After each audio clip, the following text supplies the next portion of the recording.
Assalamualaikum warahmatullahi wabarakatuh. Waalaikumsalam warahmatullahi wabarakatuh. Kenalkan, kami dari kelompok 4 izin mempresentasikan materi mengenai vitamin larut dalam air dan kebutuhan air dalam tubuh. Sebelumnya yang terhormat kepada dosen pengampu mata kuliah Ilmu Gizi Kesehatan, Ibu Firda Azahra MPD.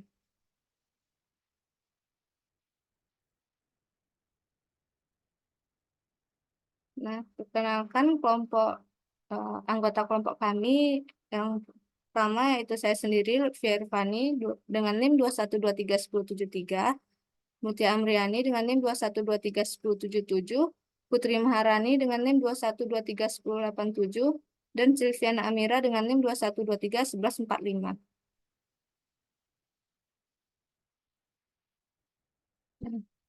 Masuk ke materi pertama yaitu vitamin larut dalam air yang akan disampaikan oleh Mutiara. Kepada Mutiara dipersilakan. Baiklah, yang pertama kita masuk kepada vitamin larut dalam air. Yang pertama yaitu pengertian dari vitamin larut dalam air. Vitamin larut dalam air adalah vitamin yang larut dalam air dengan mudah dan mudah diserap ke dalam jaringan untuk segera digunakan. Next.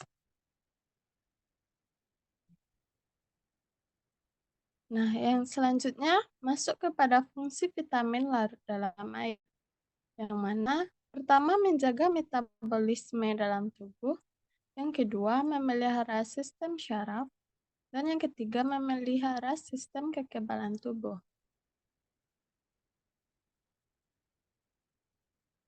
Nah, adapun sumber vitamin larut dalam air ini yang pertama ada vitamin B dan vitamin C.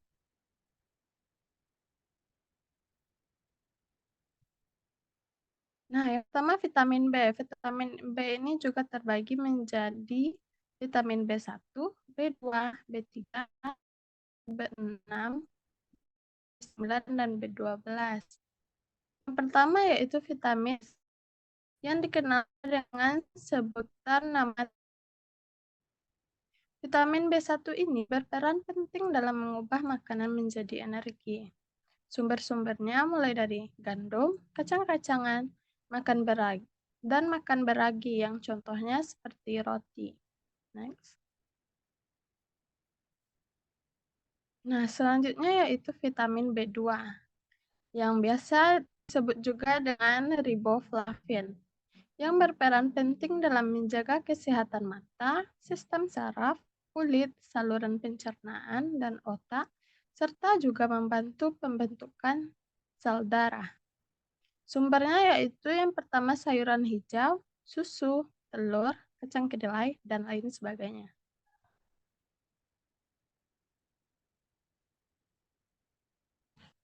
Nah, yang ketiga yaitu vitamin B3 yang biasa disebut juga dengan sebutan niacin. Memiliki peranan besar dalam menjaga kadar gula darah, tekanan darah tinggi, penyembuhan migrain, dan vertigo. Contoh sumbernya seperti dada ayam, ikan tuna, kentang, kacang hijau, dan lain sebagainya. Nah, selanjutnya yaitu vitamin B5 atau disebut dengan asam pantotenat.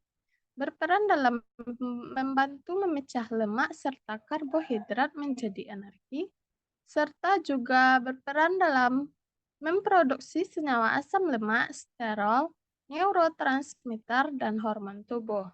Contoh sumbernya alpukat, ikan, telur, dan kacang polong.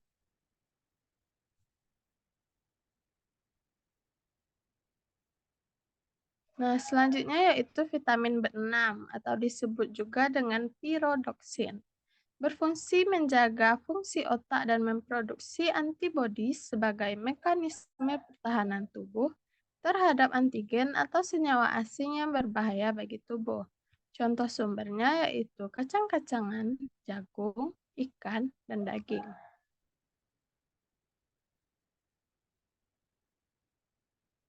Nah, selanjutnya yaitu B7 atau disebut juga dengan biotin, yang dibutuhkan dalam proses metabolisme protein dan karbohidrat. Kemudian juga dibutuhkan dalam mengoptimalkan produksi hormon dan kolesterol, menguraikan asam lemak, serta menjaga kesehatan rambut dan tulang. Contoh sumbernya yaitu ubi jalar, susu, telur, jamur, dan lainnya. Selanjutnya yaitu vitamin B9, atau disebut juga dengan asam folat, yang berfungsi untuk mengoptimalkan pembentukan sel darah merah, membantu proses produksi DNA, mengurangi risiko kelainan tulang belakang dan otak pada janin, serta meminimalkan risiko cacat lahir. Contoh sumbernya seperti alpukat, hati sapi, sayuran hijau, kacang polong, dan lainnya. Nah, selanjutnya yaitu vitamin B12 atau disebut juga dengan cyanocobalamin yang berfungsi dalam proses pembentukan sel darah merah, metabolisme, pertumbuhan jaringan, dan pemeliharaan syaraf. Contoh sumbernya seperti daging sapi, susu, keju, dan kerang.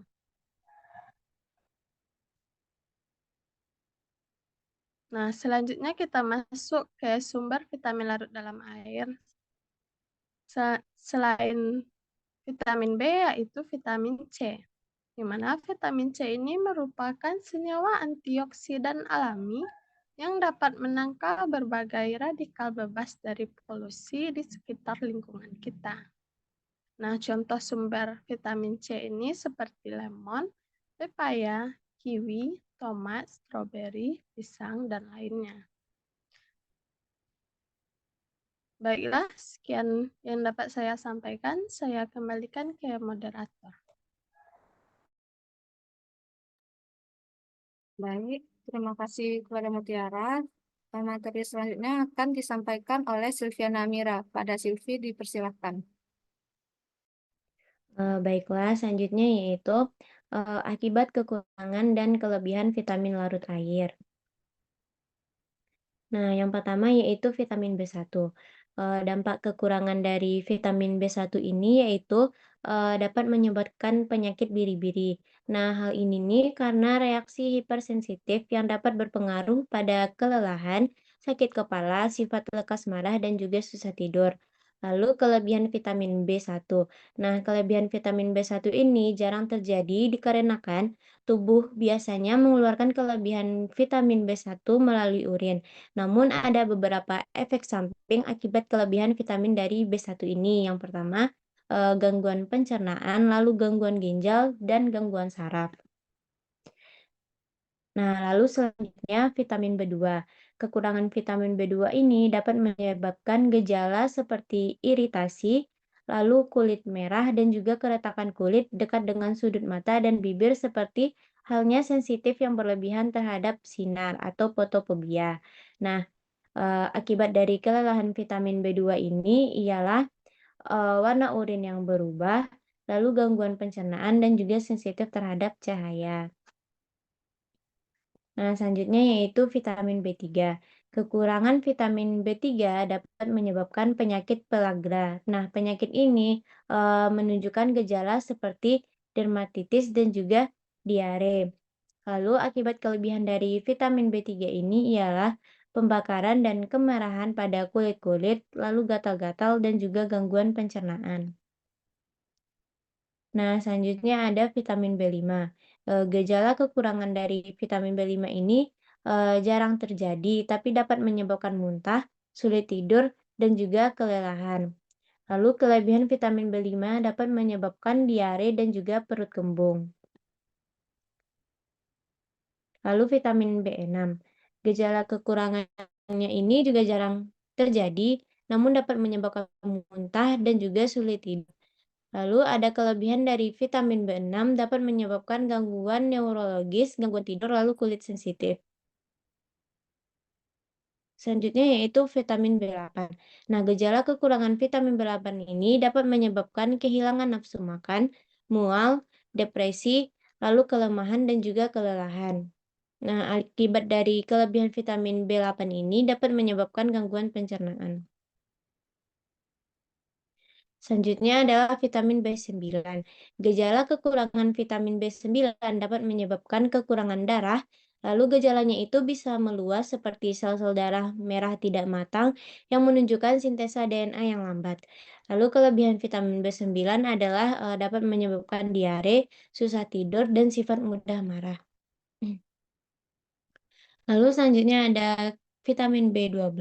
Nah, gejala kekurangan vitamin B12 ini dapat menyebabkan kekurangan darah atau anemia. Gejala kelebihan dari vitamin B12 ini dapat menyebabkan risiko peningkatan trombosit. Lalu selanjutnya ada vitamin C. Nah, vitamin C ini dapat menyebabkan pendarahan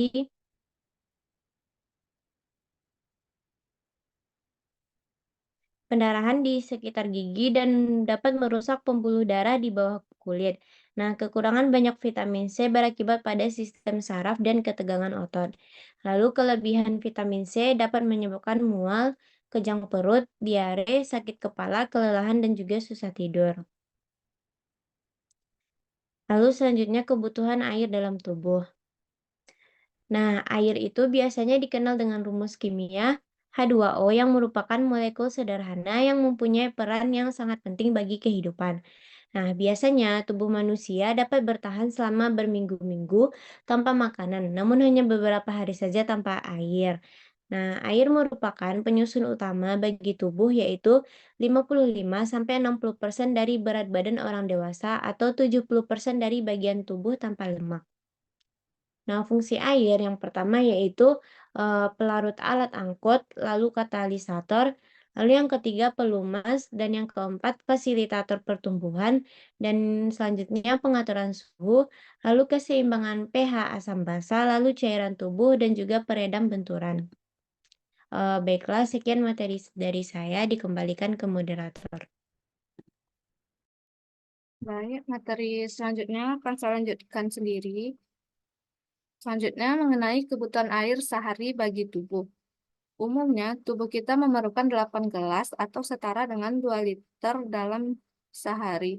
Tapi sebenarnya kebutuhan ini tergantung lagi pada ukuran tubuh, beratnya aktivitas yang dijalani, dan suhu lingkungan di sekitar kita.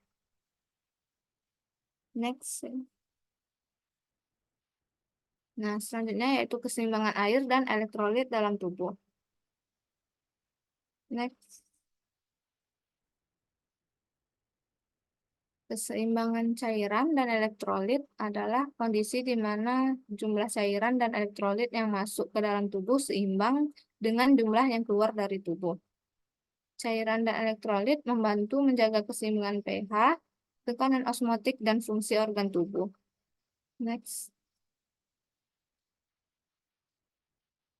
Nah, dapat teman-teman lihat di sini kalau cairan dalam tubuh kita terbagi menjadi dua, yaitu ekstraseluler dan intraseluler.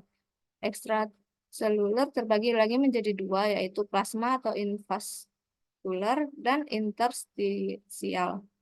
Nah, dapat juga dilihat kalau dinding pembuluh darah memisahkan interstisial dan plasma, sedangkan membran memisahkan interstisial dan intrasel. Next. Nah, berikut proporsi cairan berdasarkan usia. Dari tabel ini dapat kita simpulkan kalau total cairan semakin tua seseorang, semakin berkurangnya total cairan di dalam tubuh manusia, kecuali pada plasma atau intravaskular. Next ya.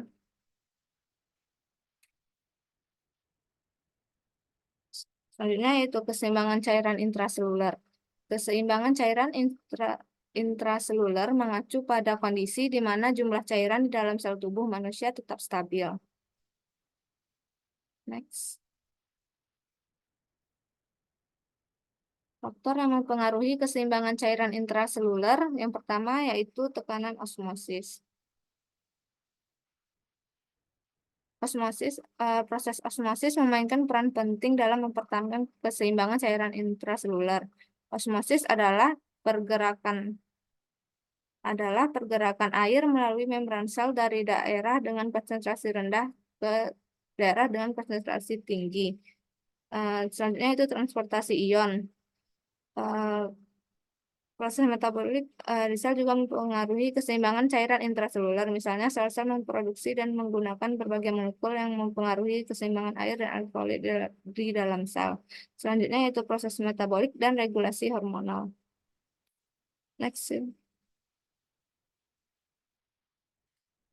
Selanjutnya itu keseimbangan cairan interstisial. Keseimbangan cairan interstisial merujuk pada kondisi di mana jumlah cairan di luar sel atau interstitium di dalam tubuh manusia tetap stabil.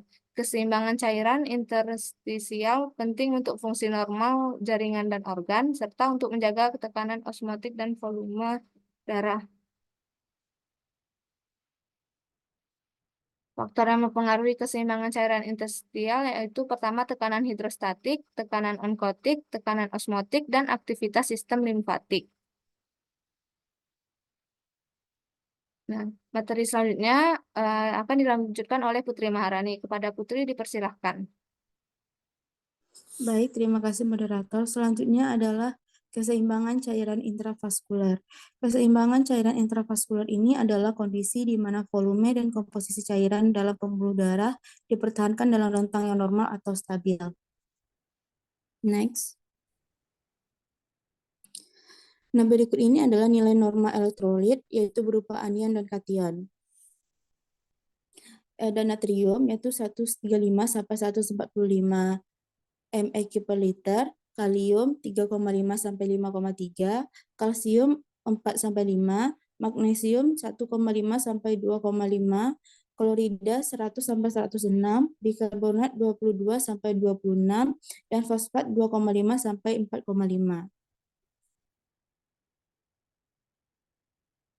Nah, selanjutnya kita masuk kepada akibat ketidakseimbangan air dan elektrolit. Yang pertama, akibat ketidakseimbangan cairan, yaitu disebabkan oleh dua hal. Yang pertama adalah ketidakseimbangan isotonis.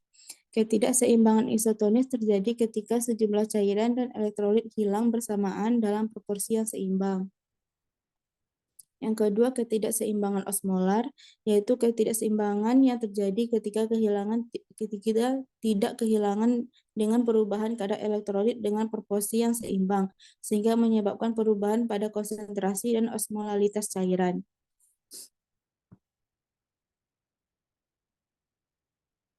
Nah, secara garis besarnya, ketidakseimbangan cairan ini dapat dikategorikan menjadi 4 macam. Yang pertama, kehilangan cairan dan elektrolit isotonik. Yang kedua, kehilangan cairan atau hanya air yang berkurang. Yang ketiga, peningkatan cairan dan elektrolit isotonik. Dan yang keempat, peningkatan osmolar atau hanya air yang dapat meningkat.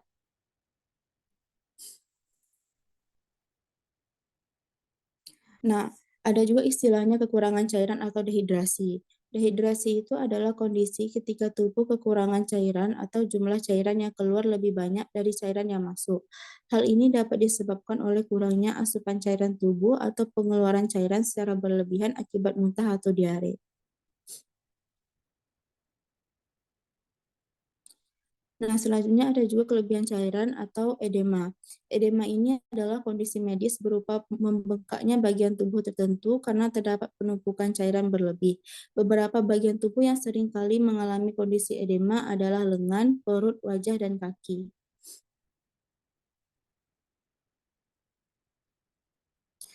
Yang kedua ada akibat ketidakseimbangan elektrolit. Nah, elektrolit adalah mineral yang penting untuk fungsi normal tubuh, termasuk natrium, kalium, kalsium, klorida, dan magnesium.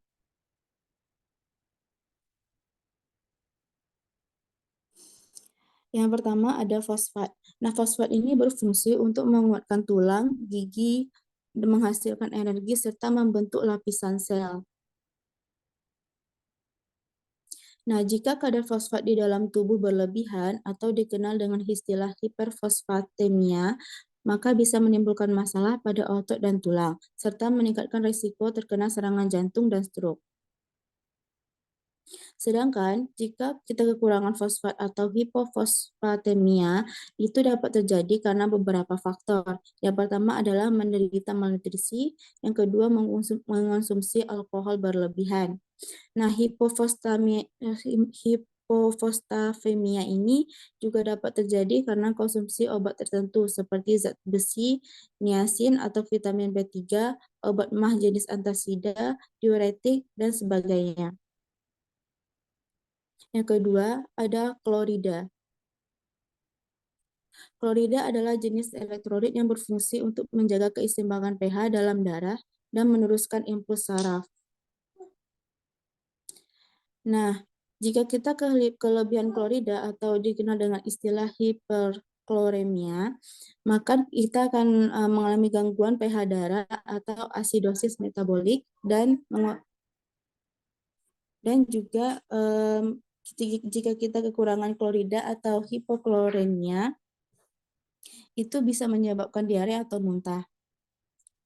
Yang ketiga, next, ada natrium. Nah, natrium ini berfungsi untuk menjaga keseimbangan cairan tubuh serta mengatur fungsi saraf dan kontraksi otot.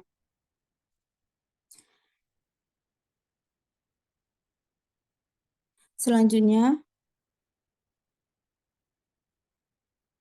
ada juga istilah hipokalsemia, yaitu adalah kekurangan kalsium. Next.